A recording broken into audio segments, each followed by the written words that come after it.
주보혈 날 정결케 하고 주보혈 날 자유케 하니 주 앞에 나 예배하는 이 시간 나의 모든 것을 주께 드리네. 주의 손 날 위에 지키셨고 주의 발 날 위에 박히셨으니. 이 시간 우리 함께 찬양 드릴 텐데요. 한 주 동안 고난 주간을 보내고 이제 오늘 부활주일을 맞이합니다. 하나님의 놀라운 사랑 가운데 우리를 구원하여 주신 줄 믿습니다. 이 시간 우리 주님의 이름 높이며 예수 이름 높이서 함께 찬양 드리겠습니다.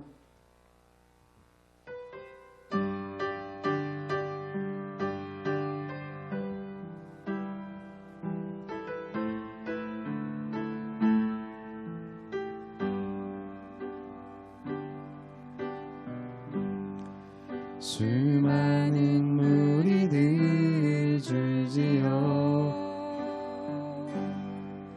그분을 보기 위해 따르네. 평범한 목수이신 그분 앞에 모든 무릎을 꿇어 경배하네. 모든 문제들 하나하나 지금까지도 힘을 잃고 생명의 근원 되신 예수 이름 앞에 모든 권세들 굴복하네.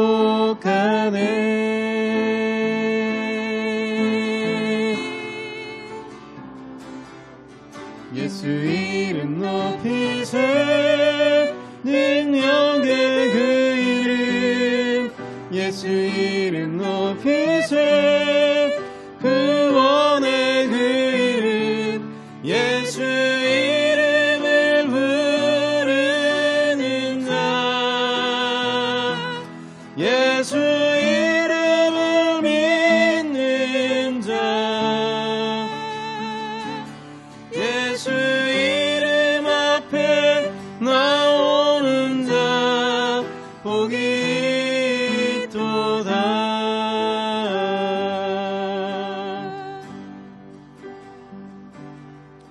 나의 계획이 실패하고 나의 소망이 끊어질 때 삶의 주관자 되신 그분 앞에 나의 무릎을 꿇어 경배하네. 나의 삶을 그분께 맡길 때 비로소 나의 마음 평안해. 구원의 반석 되신 예수의 이름을 소리 높여 찬송하네.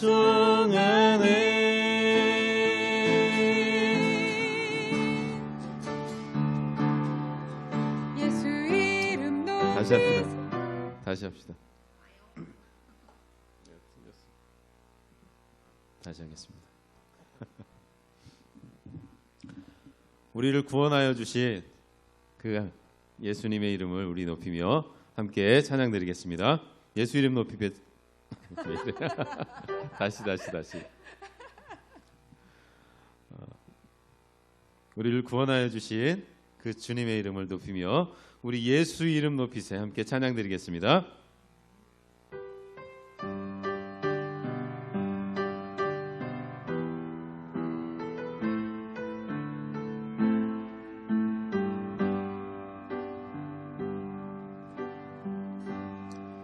수많은 무리들 줄지어 그분을 보기 위해 따르네. 평범한 목수이신 그분 앞에 모든 무릎이 경배하네. 모든 문제들 하나하나 죽음까지도 힘을 잃고 생명의 근원 되신 예수 이름 앞에 모든 권세들 굴복하네.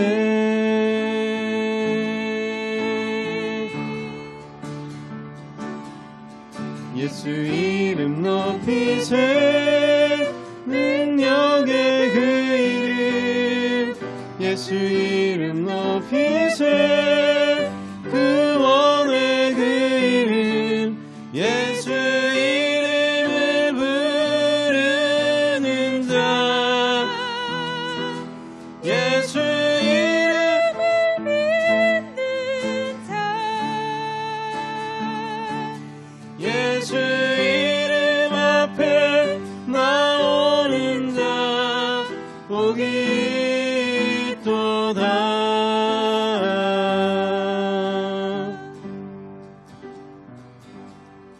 나의 계획이 실패하고 나의 소망이 끊어질 때 삶의 주관자 되신 그분 앞에 나의 무릎을 꿇어 경배하네. 나의 삶을 그분께 맡길 때 비로소 나의 마음 평안해. 구원의 반석 되신 예수의 이름을 소리 높여 찬송하네.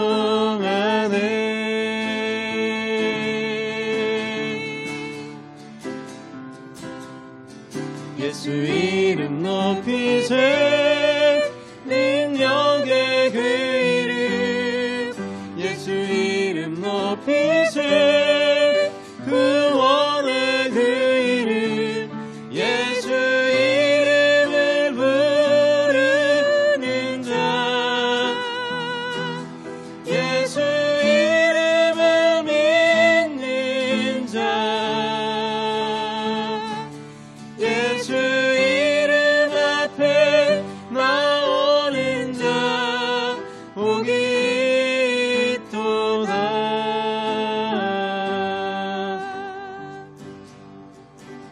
내 마음에 주를 향한 사랑이 나의 말엔 주가 주신 진리로 나의 눈에 주의 눈물 채워주소서.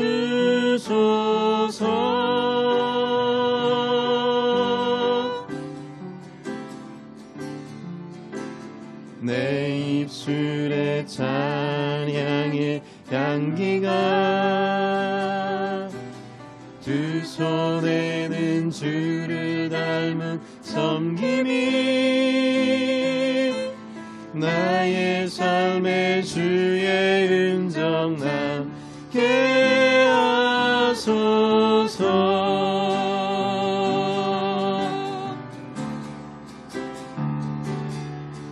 하나님의 사랑이 영원히 함께하리.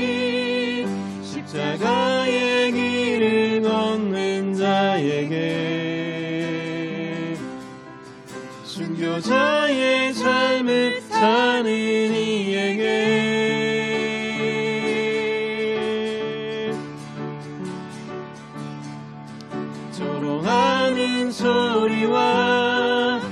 세상 유혹 속에도 주의 순결한 신부가 되리라.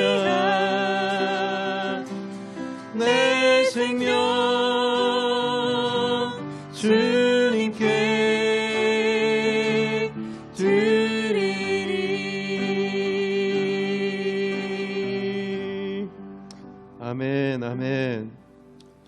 우리를 구원하신 그 주님 앞에 우리 결단이 있기를 원합니다. 주님, 저를 사용하여 주시고 하나님의 놀라운 은혜가 저를 통하여 세상 가운데 흘러가게 하여 주시옵소서. 이 시간 우리 결단하는 마음으로 우리를 사용하소서 함께 찬양하겠습니다.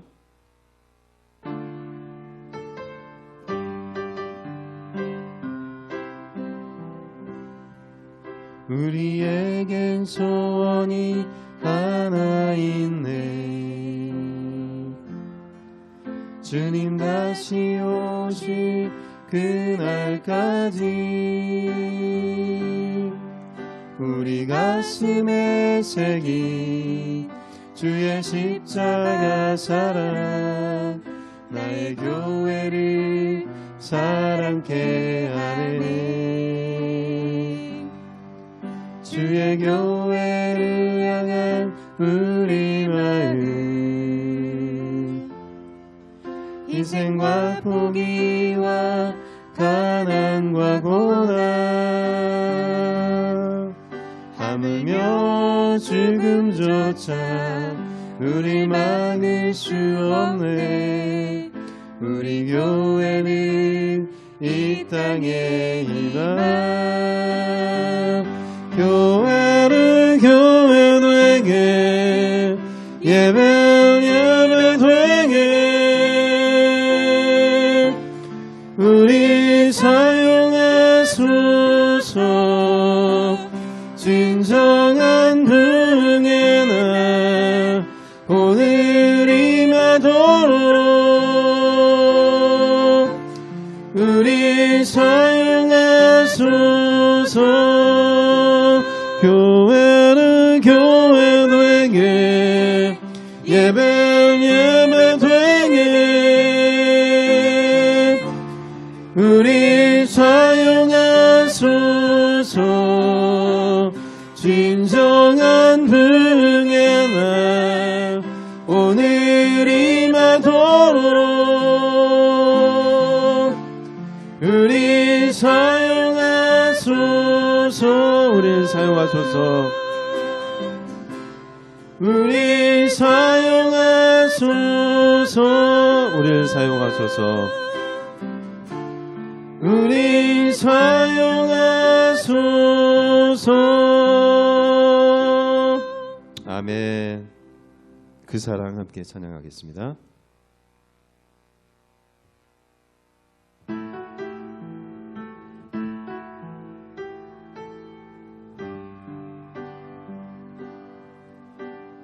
아버지 사랑 내가 노래해, 아버지 은혜 내가 노래해. 그 사랑 변함없으신, 거짓 없으신, 성실하신 그 사랑, 사랑갈 때 꺾지 않으시는, 꺼져가는 등불 끄지 않는 그 사랑, 변함없으신, 거짓 없으신, 성실하신 그 사랑, 사랑, 그 사랑, 날 위해 죽으신, 날 위해 다시 사신 예수 그리스도, 다시 오신 그 사랑, 죽음도 생명도 천사도 하늘의 어떤 권세도 끊을 수 없는 영원한 그 사랑 예수. 다시 한번 찬양하겠습니다. 아버지 사랑, 아버지 사랑 내가 노래해. 아버지 은혜 내가 노래해. 아버지 은혜 내가 노래해. 그 사랑 변함없으신 거짓없으신 성실하신 그 사랑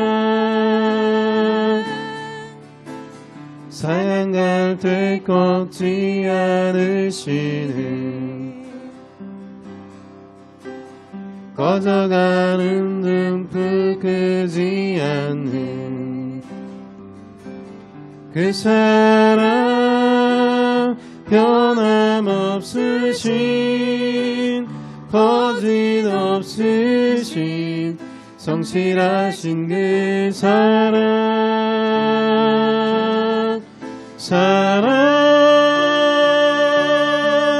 그 사랑 날 위해 죽으신 날 위해 다시 사신 예수 그리스도 다시 오실 그 사랑 죽음도 생명도 천사도 하늘의 어떤 권세도 끊을 수 없는 영원한 그 사랑 예수. 아멘. 우리 삶 가운데 유일한 피난처가 되시는 그 하나님을 우리 찬양하며 나아갑니다.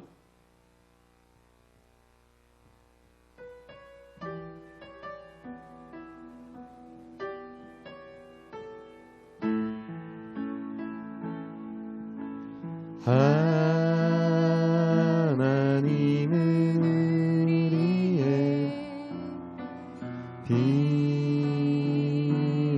피난처가 되시며 환난 중에 우리의 힘과 도움이시라. 하나님은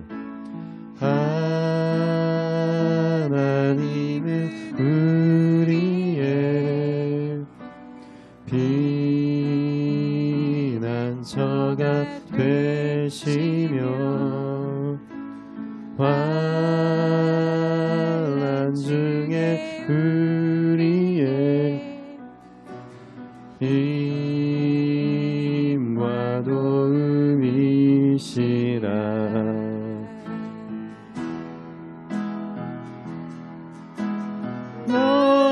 너희는 가만히 있어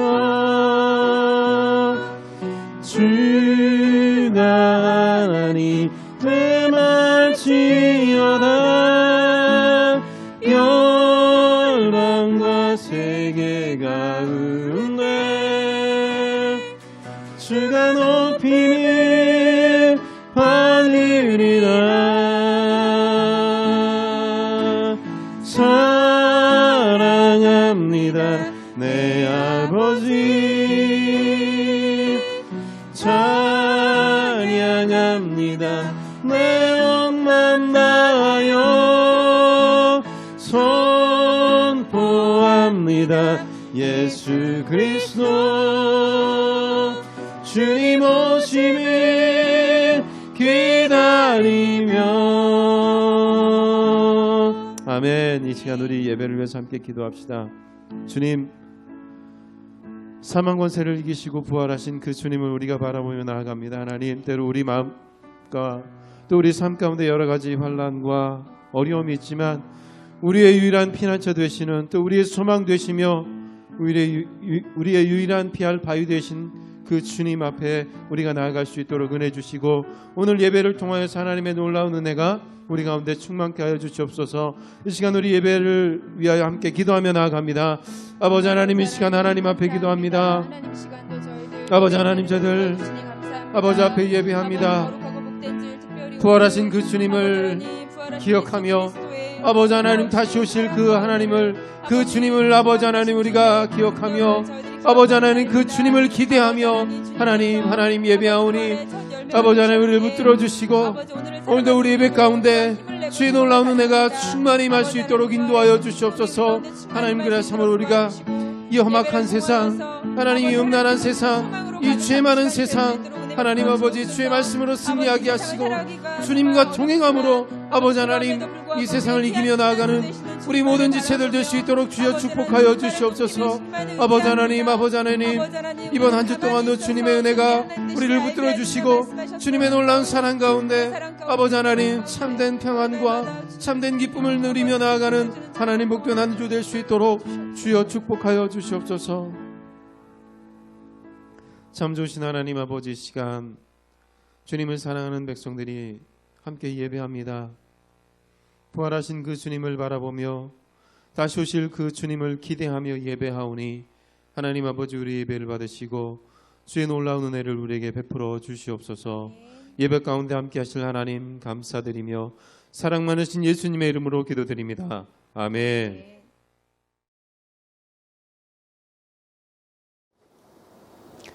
할렐루야. 사랑하는 우리 안산비전교회 중고등부 친구들, 한 주 동안 잘 지냈어요? 지난주가 고난주간이었는데 우리 친구들 예수님께서 나를 위해서 십자가에 죽으시고 다시 부활할 것을 기대하며 그렇게 한 주를 살았는지 모르겠네요. 이 시간 우리 예배하는 가운데 주님께서 죽음을 이기시고 부활하신 그 놀라운 은혜를 함께 나누길 원합니다.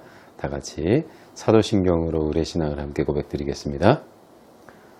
전능하사 천지를 만드신 하나님 아버지를 내가 믿사오며 그 외아들 우리 주 예수 그리스도를 믿사오니 이는 성령으로 잉태하사 동정녀 마리아에게 나시고 본디오 빌라도에게 고난을 받으사 십자가에 못 박혀 죽으시고 장사한 지 사흘 만에 죽은 자 가운데서 다시 살아나시며 하늘에 오르사 전능하신 하나님 우편에 앉아 계시다가 저리로서 산 자와 죽은 자를 심판하러 오시리라.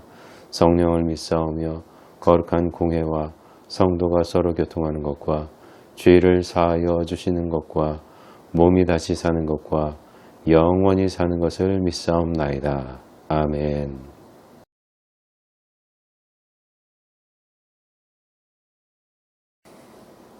오늘 우리가 함께 나눌 말씀은 요한복음 21장입니다. 신약성경 요한복음 21장 9절로 15절까지 말씀 우리 같이 읽어보도록 하겠습니다. 요한복음 21장 9절로 15절까지 말씀입니다. 함께 읽습니다. 육지에 올라보니 숯불이 있는데 그 위에 생선이 놓였고 떡도 있더라. 예수께서 이르시되 지금 잡은 생선을 좀 가져오라 하시니 시몬 베드로가 올라가서 그물을 육지에 끌어올리니 가득히 찬 큰 물고기가 153마리라. 이같이 많으나 그물이 찢어지지 아니하였더라. 예수께서 이르시되 와서 조반을 먹으라 하시니 제자들이 주님이신 줄 아는 고로 당신이 누구냐 감히 묻는 자가 없더라. 예수께서 가셔서 떡을 가져다가 그들에게 주시고 생선도 그와 같이 하시니 이것은 예수께서 죽은 자 가운데서 살아나신 후에 세 번째로 제자들에게 나타나신 것이라. 그들이 조반 먹은 후에 예수께서 시몬 베드로에게 이르시되 요한의 아들 시몬아 내가 이 사람들보다 나를 더 사랑하느냐 하시니 이르되 주님 그러하나이다. 내가 주님을 사랑하는 줄 주님께서 아시나이다. 이르시되 내 양을 먹이라 하시고. 아멘. 여러분, 예수님께서 십자가에 죽으시고 부활하셨습니다. 아멘. 네, 오늘 부활주일 예배로 하나님 앞에 우리가 함께 예배드리는데요. 오늘 예배를 통하여 주님께서 죽음을 이기시고 부활하심으로 부활의 첫 열매가 되셨고 이로 인해서 우리 역시 부활에 대한 소망을 가지고 살아갈 수 있게 되었다는 사실을 다시 한번 확인하는 그런 은혜가 있기를 주님의 이름으로 축원드립니다. 여러분, 예수님께서 부활하셨다는 사실을 가장 먼저 전해드린 사람은 누굴까요? 예수님께서 이미 제자들에게 계속해서 예수님께서 죽임을 당하시고 3일 만에 다시 살아날 것을 말씀하시고 또 고난을 당하실 것을 제자들에게 3번 그렇게 말씀을 하셨어요. 그렇다면 예수님께서 이제 십자가에 죽으셨으니까 제자들은 예수님께서 이제 그들에게 말씀하신 대로 이제 예수님께서 부활하시겠구나, 그것을 기대하고 또 이렇게 기다렸을 것 같은데 그렇지 않았다는 거예요. 가장 먼저 전해드리는 사람은 누구냐면 막달라 마리아입니다. 요한복음의 기록에 의하면 처음에 이 막달라 마리아는 이제 예수님께서 죽으시고 이제 아리마대 사람 요셉의 무덤에 이렇게 장사되었어요. 그리고 당시 유대 나라의 그 무덤은 우리와 다르게 우리는 이렇게 봉분을 쌓는다거나 아니면 지금은 이렇게 납골 땅을 만들어 가지고 거기다 이렇게 그 유골을 넣고 또 이제 장사 지내고 하는 그런 풍습이 있지만 유대 나라의 장례 풍습은 굴을 파서 그곳에 이제 시체를 넣고 그 굴 입구를 커다란 바위돌로 이렇게 막아두었어요. 그래서 이제 이 마리아는 예수님께서 죽으셨으니까 이제 예수님의 그 시체에 발라드릴 향품을 준비해 가지고 그 예수님께서 묻혀있는 그 무덤으로 갑니다. 그런데 이 마리아가 가서 보니까 이미 예수님의 무덤을 막고 있던 돌이 굴려져 있고 그리고 그 안에는 예수님의 시체가 없는 거예요. 그러니까 이 마리아는 낙심이 된 겁니다. 왜냐하면 예수님의 시체를 이제 보면서 그 향품을 발라드려서 예수님의 이제 장례를 또 이렇게 애도하려고 했는데 그것을 할 수 없었던 거예요. 왜냐하면 예수님의 시체가 없기 때문에. 그래서 이제 누가 가져갔다고 생각을 해서 이 마리아는 슬픔에 빠져서 무덤 밖에서 울고 있습니다. 그런데 천사들이 나타나서 예수님께서 전에 너희들에게 이야기한 것처럼 이미 다시 살아나셨다, 이곳에 계시지 않다라고 그렇게 이야기를 해요. 그런데 그 천사들이 이야기하는 가운데 이 마리아가 뒤를 돌아봤는데 예수님께서 서 계셨어요. 그런데 이 마리아는 예수님이라는 사실을 알지 못합니다.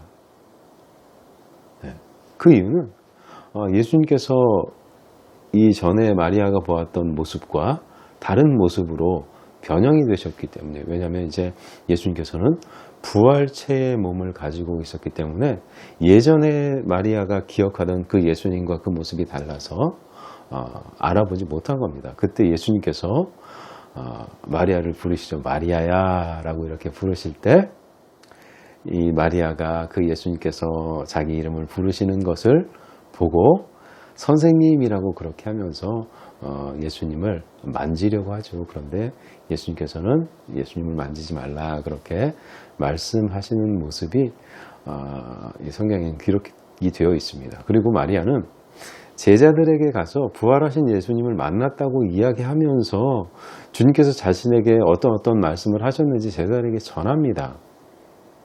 그런데 이 말을 듣고 이제 정말 이 제자들은 기쁨 가운데 그렇게 있어야 되는데 그 후에 말씀에 보면 안식 후 첫날 이제 저녁 때, 그러니까 예수님께서 부활하신 날 저녁 때 제자들이 한 집에 모여 있어요. 모여 있는데 그곳에 이제 유대인들이 두려워서 예수님을 죽인 그 유대인들이 자기들도 잡아서 죽일까봐 두려움 가운데 사로잡혀서 이제 문을 잠그고 그 안에 이렇게 한마디로 이야기하면 숨어 있습니다. 그런데 문이 잠겨 있는 그런 상황 가운데 주님께서 제자들 가운데 서셨다라고 그렇게 말씀 기록을 하고 있어요. 그러니까 예수님께서 문이 잠겨 있는 상황 가운데 그냥 갑자기 딱 나타나신 거예요. 왜 우리 뭐 이렇게 영화 같은 데 보면 갑자기 뿅 하고 나타나는 그런 시기 아니었을까 싶어요. 그래서 예수님께서 가운데 딱 서셔서 이렇게 말씀하십니다. 너희에게 평강이 있을지어다. 지금 두려움 가운데 사로잡혀 있는 그들에게 예수님께서 뭐라고 말씀하시는 거예요? 샬롬. 그렇게 말씀하신 거예요. 그리고 주님께서는 그들에게 이제 사명을 맡기시는데 20장 19절 말씀에 보면 아버지께서 나를 보내신 것처럼 나도 너희를 보낸다라고 이렇게 말씀을 하세요. 그건 뭐냐면 그 예수 그리스도의 그 복음, 그 복음을 위한 증인으로서 살아갈 것을 말씀하십니다. 뿐만 아니라 주님께서는 성령을 받으라고 그렇게 말씀을 하세요. 그러면서 숨을 쉬면서 후 하고 숨을 쉬면서 성령을 받으라라고 이렇게 말씀을 하시죠. 그리고 이 주님의 말씀을 통해서 이제 예수님께서 승천하신 후에 제자들이 마가의 다락방에서 약 120명의 그 성도들이 모여서 함께 하나님 앞에 기도할 때 성령이 그들에게 임함으로 말미암아 그들이 놀라운 능력으로 예수 그리스도의 복음의 증인이 된 모습을 우리는 또 사도행전을 통해서 확인을 해볼 수가 있습니다. 자, 이제 이렇게 부활하신 주님을 만난 제자들을 그들이 기뻐했다고 20장 20절 말씀에는 기록을 하고 있어요. 부활하신 주님을 만난 뒤에 제자들이 막 그 마음껏 기뻤단 말이에요. 그런데 20장 26절 말씀에 보면 주님께서 부활하셨다는 소식을 이제 그 자리에 모든 제자들이 있지 않았던 거예요. 그러면서 이제 부활을 경험하지 못한 제자들에게 막 이렇게 이야기하는데 도마라는 제자가 이렇게 이야기를 하죠. 나는 그거 믿을 수 없다. 나는 그 예수님의 그 못 박히셨던 그 못자국을 만져보고 예수님의 그 창자국에 내 손가락을 넣어보지 않고서는 난 믿지 않겠다라고 그렇게 이야기를 해요. 그러고 나서 이제 처음 제자들에게 나타나신 후 8일이 지나서 주님께서 다시 제자들에게 나타나셔서 두 번째죠. 나타나셔서 이렇게 말씀하세요. 도마에게 잡아서 내 이 손바닥을 만져보고 네 손을 내 옆구리에 넣어보아라 라고 이렇게 말씀을 하세요. 그러면서 네가 나를 보고 믿느냐 보지 않고 믿는 것이 진짜 귀한 믿음이다 라고 이렇게 말씀하실 때 도마는 그 부활하실 주님을 향해서 이렇게 이야기합니다. 나의 주님이시오 나의 하나님이십니다 라고 그렇게 신앙 고백을 해요. 도마가 실제로 만져보거나 손가락을 넣어보지 않았다고 그런 말씀은 기록을 하지 않고 있어요. 자, 이제 두 번이나 예수님께서 나타나셔서 그들에게 확인해 주셨어요. 그러면 어떻게 해야 됩니까? 이제 우리 주님께서 부활하셨으니까 이 주님의 부활의 복음을 우리가 전하자 막 이렇게 해서 으쌰으쌰 하면서 이제 제자들이 그렇게 했어야 될 것 같은데 그렇지 않았다는 것을 또 말씀은 기록해 주고 있습니다. 두 번이나 예수님께서 나타나셨음에도 불구하고 그 베드로가 이렇게 이야기를 해요. 나 고기 잡으러 간다. 이 말은 뭐냐면 나 다시 갈릴리로 내려가겠다라는 이 말입니다. 그리고 그 베드로의 말을 듣고 다른 제자들로 막 우하고 같이 고기 잡으러 갑니다. 그들이 고기 잡으러 간 곳은 그들에게는 너무 익숙한 곳이고 어렸을 때부터 자란 곳이니까 디베레아 호수, 갈릴리 호수, 게네사렛 호수 이렇게 불려지는 그곳, 갈릴리 바다라고도 이야기를 하죠. 베드로가 주님께 부르심을 받은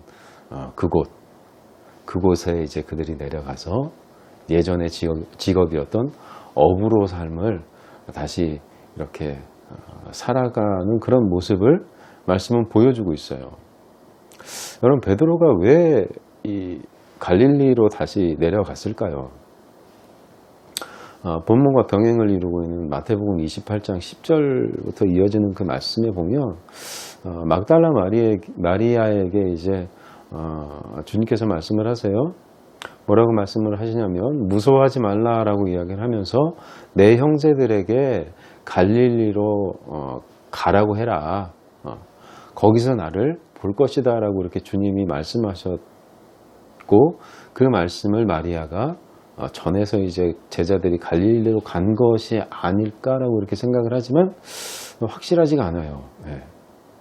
앞에 우리가 말씀을 본 것처럼 베드로가 나는 고기 잡으러 간다라고 이렇게 말을 한 것을 생각해 본다면 예수님의 말씀을 듣고 그가 이제 그곳으로 내려갔다면 야 우리 내려가서 예수님 부활하신 예수님을 기다리자 뭐 이렇게 얘기를 했어야 되는데 베드로는 뭐라고 얘기를 하냐면 나 고기 잡으러 간다라고 이렇게 얘기를 했단 말이에요. 그러니까는 이 베드로가 뭔가 다른 이유가 있어서 갈릴리로 갔다고 보아야 할 것 같습니다.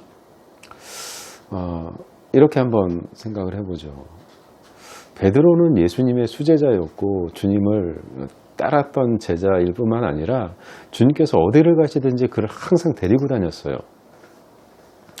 이 사실을 베드로는 너무 잘 알고 있었죠. 그건 뭘 의미하냐면 예수님께서 자신을 그만큼 신뢰했다는 거예요. 그리고 예수님께서 잡히시던 날 밤 최후의 만찬 자리에서 예수님께서 한 명은 나를 팔 거고 또 한 사람은 나를 부인할 건데 베드로 네가 나를 다 굴기 전에 3번 모른다고 부인할 것이다 라고 이렇게 이야기를 했을 때 베드로가 뭐라고 장담하며 이야기합니까? 다른 사람들은 다 주님을 버릴지라도 저는 절대 주님을 버리지 않습니다. 죽으면 죽었지 저는 주님을 모른다고 하지는 않을 겁니다 라고 이렇게 이야기를 하죠. 그런데 어떻습니까? 그 사람들의 말을 듣고 또 작은 그 여자아이가 와서 너도 그 예수와 함께 있었다라고 이야기를 할 때 모른다고 이렇게 이야기하고 나중에 뭐라고 이야기합니까? 저주하며 예수님을 부인했던 그가 바로 베드로입니다. 이 일로 인해서 베드로는 스스로에 대해서 너무 실망을 했던 것이 아닐까요? 뭐 이런 겁니다.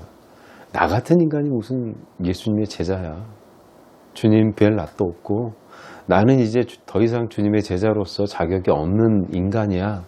이렇게 생각을 해서 그가 낙심한 가운데 이제 고기나 잡아야 되겠다라고 이야기를 하며 그로 인해서 이제 그가 갈릴리로 내려가게 된 것이라고 저는 생각을 합니다. 그런데 오늘 말씀에 보면 주님께서 제자들을 찾아가세요. 이 3번째 주님께서 제자들을 찾아가신 것이라고 말씀은 기록을 하고 있습니다. 그리고 나서 말씀에 보면 밤이 새도록 그물을 내렸지만 한 마리의 고기도 잡지 못한 제자들에게 멀리서 너희에게 고기가 있느냐라고 그렇게 물어보는 소리가 들려요. 그때 이제 아무것도 없습니다라고 이렇게 말을 하지요. 그러고 나서 이제 그 멀리 바닷가에 서신 분이 뭐라고 이야기를 하냐면 배 오른편에 그물을 던지면 고기를 잡을 것이다 라고 이렇게 이야기를 하세요. 그래서 배 오른편에 그물을 내렸더니 고기가 엄청나게 많이 잡혔고 오늘 말씀은 그 고기가 몇 마리요? 153마리 153마리의 큰 고기가 잡혔다고 말씀은 기록을 하고 있습니다. 그리고 주님께서 사랑하시는 제자인 요한이 주님인 것을 알아보고 주님이시다라고 그렇게 이야기를 하자 베드로가 이제 바다일을 하니까 겉옷을 벗고 있었겠죠. 우통을 벗고 그렇게 그물을 이제 내리고 또 고기를 잡다가 주님이시다라는 말을 듣자마자 자기의 옷을 걸치고 주님께 대한 예의를 선생님에 대한 그 예의를 갖춘 것이죠. 옷을 걸치고 바다에 뛰어들어서 수영을 해가지고 예수님께 갔다고 말씀은 기록을 하고 있습니다. 그리고 오늘 말씀에 보면 주님께서 그들을 위해 손수 아침을 준비하시고 그들을 부르십니다. 얘들아 와서 아침 먹어라. 제자들은 지금 예수님께서 밥상 차려주셔가지고 지금 밥 먹으러 앞에 와 있는데 참 할 말이 없습니다. 예. 손수 아침을 준비해 놓으시고 이제 떡도 있고 또 생선도 있고 한데 그들의 앞에는 숯불이 피워져 있는 거예요. 숯불이. 풍성하지는 않지만 밥상이 차려져 있습니다. 우리 이 장면에서 주님께서 잡히시던 날 밤, 그 밤을 한번 떠올려 봅니다. 그때에 날이 추워서 이제 사람들이 밤이 되니까 불을 피워놓고 거기서 불을 쬐고 있었어요. 베드로도 이제 거기서 불을 쬐다가 그런 상황이 발생이 된 거예요. 예수님께서 말씀하신 대로 예수님을 부인한 그 일이 그 숯불 앞에서 이루어졌다는 겁니다. 그 자리에서 주님께서 말씀을 하세요. 뭐라고 이제 말씀하시는 거예요. 이제 아침 먹어라 이렇게 얘기하는데 제자들이 그게 뭐 입으로 들어가는지 코로 들어가는지 알 수가 없었겠지요. 어쩌면 그들은 그 주님께서 준비해 주신 그 식탁을 대할 때 참 쥐구멍에라도 숨고 싶은 그런 마음이 들지 않았을까라는 그런 생각이 듭니다. 주님께서 이제 식사를 하고 나서 입을 열어서 베드로에게 말씀하세요. 요한의 아들 시몬아, 네가 이 사람들보다 나를 더 사랑하느냐? 이 주님의 질문을 들은 베드로, 이렇게 주님께서 질문하신 이유는 베드로의 사랑을 다른 제자들의 사랑과 구별하기 위함이 아니라는 거예요. 마태복음 26장 33절에 보면 베드로가 이렇게 이야기를 해요. 모두 주를 버릴지라도 나는 결코 주님을 버리지 않을 것입니다 라고 그렇게 장담을 합니다. 지금 주님께서는 이렇게 질문을 하시는 것을 통해서 지금 어쩌면 베드로는 그때 자기가 했던 말이 생각났을지도 모르겠어요. 네가 나를 사랑하느냐? 라는 그런 질문을 받았을 때 다 버려도 저는 주님을 너무너무 사랑하니까 주님을 안 버려요. 이렇게 이야기한 말이 생각나서 정말 부끄러웠을 거예요. 그런데 주님은 베드로의 그런 숨기고 싶은 부끄러운 모습, 그것을 지금 끄집어 올리고 끄집어내고 계신다는 거예요. 주님의 이 질문은 분명한 의도를 가지고 있었다는 거예요. 베드로 한번 보세요. 내가 주님을 사랑하는 줄 주님께서 아십니다 라고 이렇게 이야기를 합니다.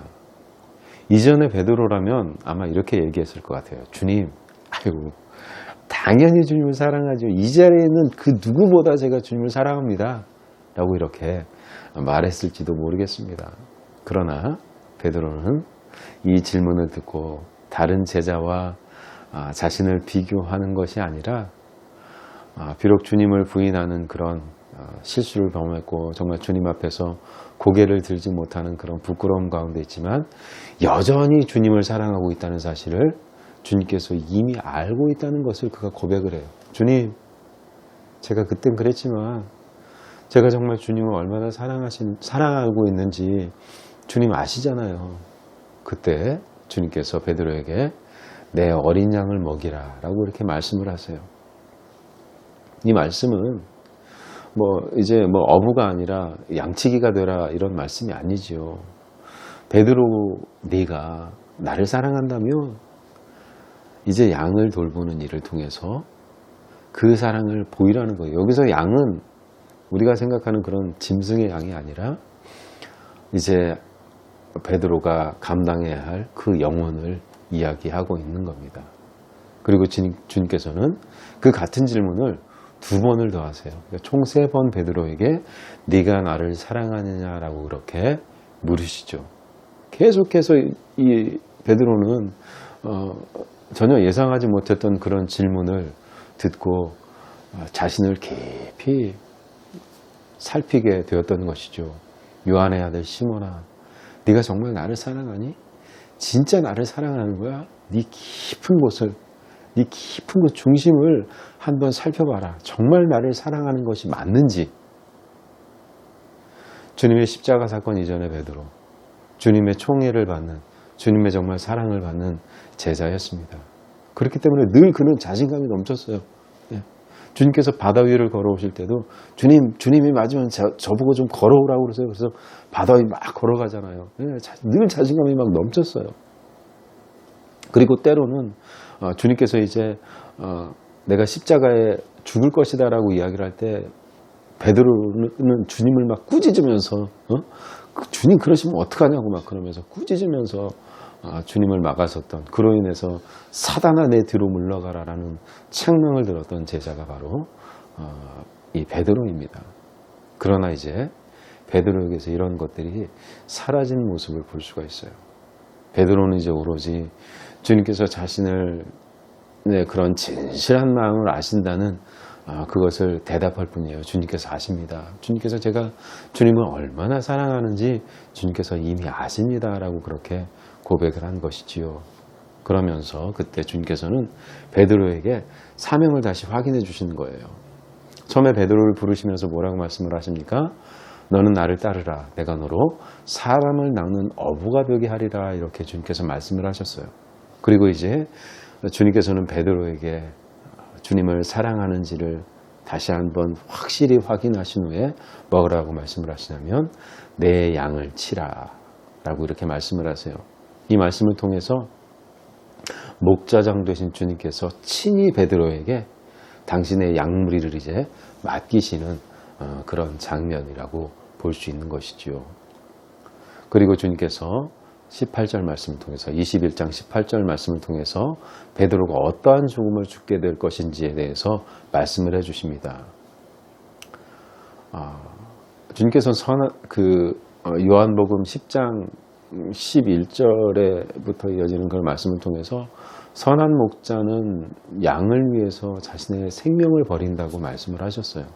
그리고 또 이제 15장 13절 말씀에 보면 거기서는 뭐라고 기록되어 있냐면 사람이 친구를 위해서 자기 목숨을 버리면 이보다 더 큰 사랑이 없다라고 주님께서 그렇게 말씀을 하셨어요.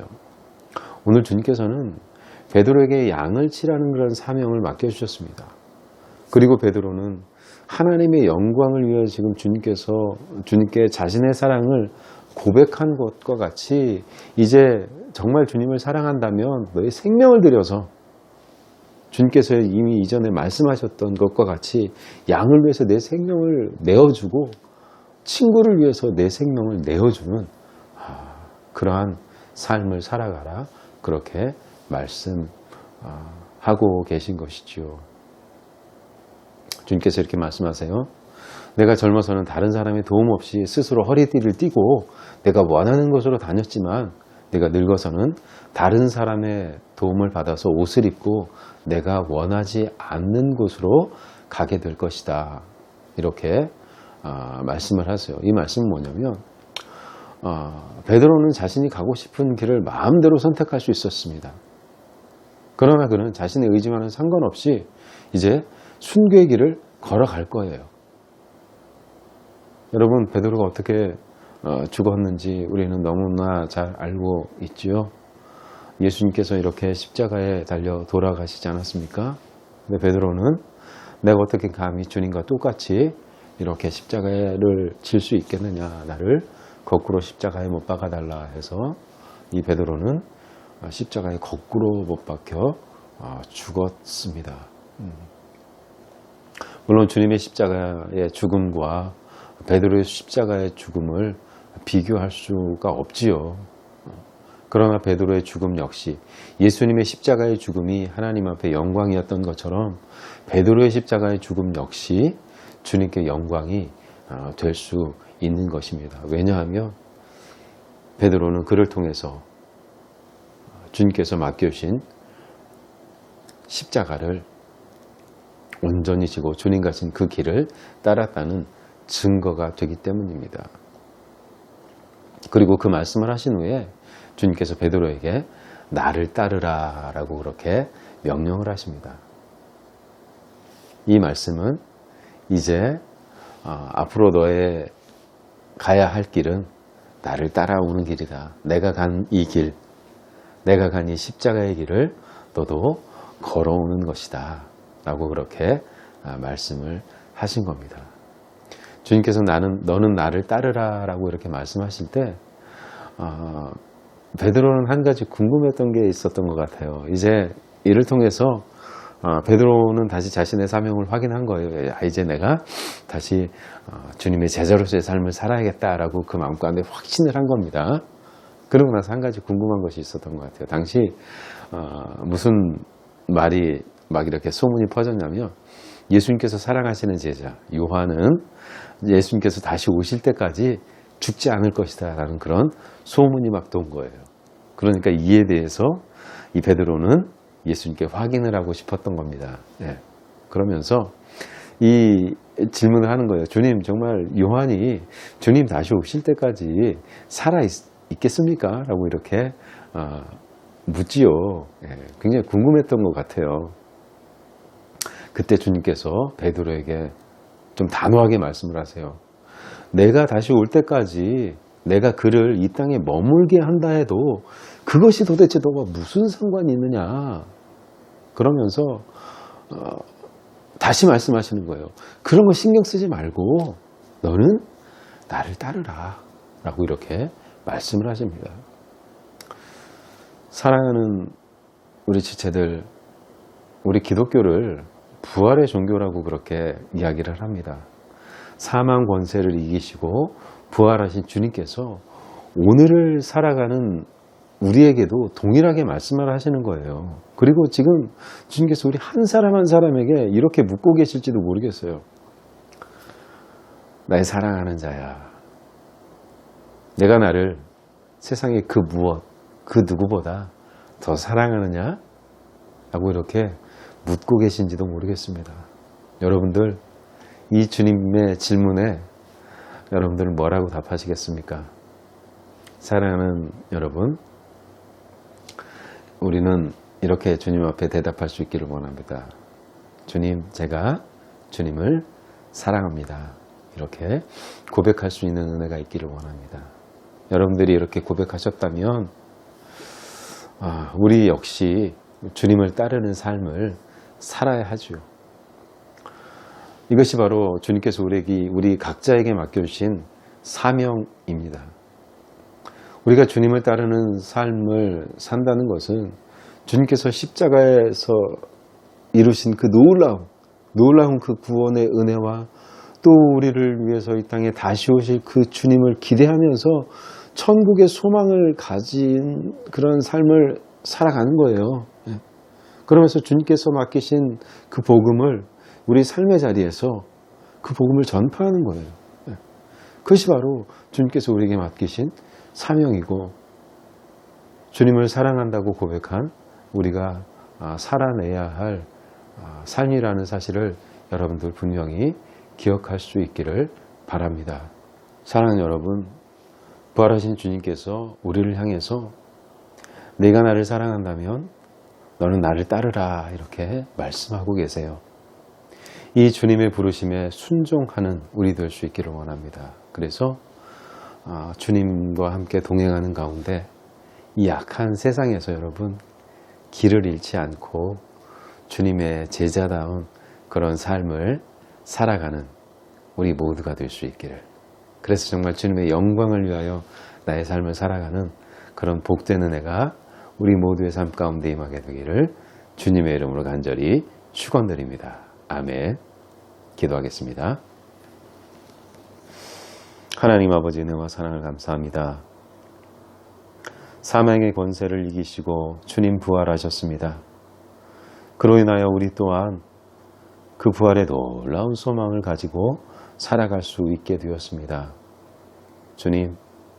주님께서 베드로에게 물으신 것처럼 오늘을 살아가는 우리에게도 똑같이 질문하십니다. 사랑하는 자여, 내가 나를 사랑하느냐? 주님, 그 질문에 주님께서 내가 주님을 얼마나 사랑하는지 아십니다. 그렇게 답할 수 있는 우리 모두가 되게 하시고, 그로 인하여 주님의 그 부르심에 순종하여 살아가는 우리 모두 될 수 있도록 하나님 축복하여 주시옵소서. 그래서 우리의 걸음걸음이 주님께서 기뻐하시는 걸음이 되게 하시고 주님께서 인정하시는 그런 복된 걸음이 되어 하나님, 주님 다시 만나는 그때까지 이 믿음의 길을 온전히 걸어가는 우리 모든 사랑하는 지체들이 다 될 수 있도록 주여 축복하여 주시옵소서. 감사드리며 사랑 많으신 예수님의 이름으로 기도드립니다. 아멘.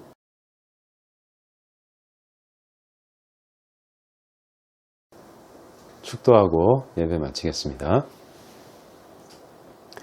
지금은 우리 모든 죄를 대속하시기 위하여 십자가에 죽으시고 죽음의 권세를 이기시고 부활하신 우리 주 예수 그리스도의 은혜와 아들을 우리에게 주심으로 우리에 대한 당신의 사랑을 확증하여 보여주신 하나님의 사랑하심과 지금도 내 안에 여전히 역사하시는 성령의 인도, 교통하심이 오늘 말씀을 듣고 주님을 사랑하여 주님을 따르기로 작정하며 나아가는 사랑하는 우리 모든 지체들 그 머리머리 위에 또 저들의 모든 삶의 걸음걸음 위에 이제로부터 영원토록 함께 계실지어다.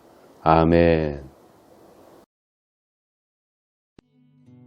주 앞에 나 예배하는 이 시간 나의 모든 것을 주께 드리네. 주의 손 날 위에 지키셨고 주의 발 날 위에 박히셨으니 이제는 내가 사는 것이 아니요 오직 주를 위해 사는 것이라.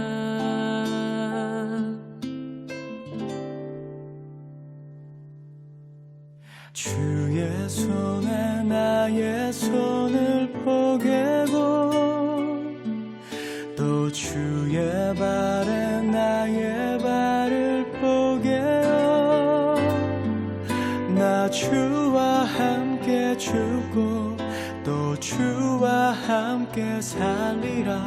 영원토록 주 위에 살리라. 주의 손에 나의 손을 포개고 또 주의 발에 나의 발을 포개어 나 주와 함께 죽고 또 주와 함께 살리라. 영원토록 주 위에 살리라. 주 위에 살리라.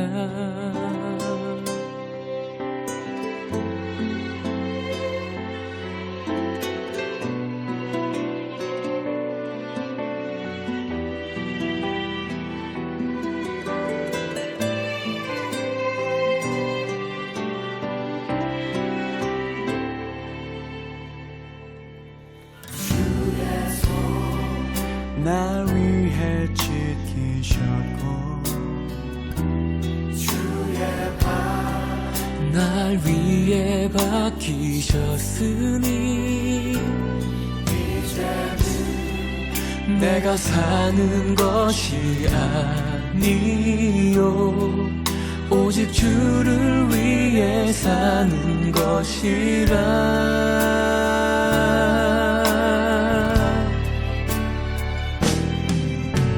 주의 손에 나의 손을 포개고 또 주의 발에 나의 발을 포개어 나 주와 함께 죽고 또 주와 함께 살리라. 영원토록 주 위에 살리라. 주의 손에 나의 손을 포개고 또 주의 발에 나의 발을 포개어 나 주와 함께 죽고 또 주와 함께 살리라. 영원토록 주 위에 살리라. 주의 손에 나의 손을 포개고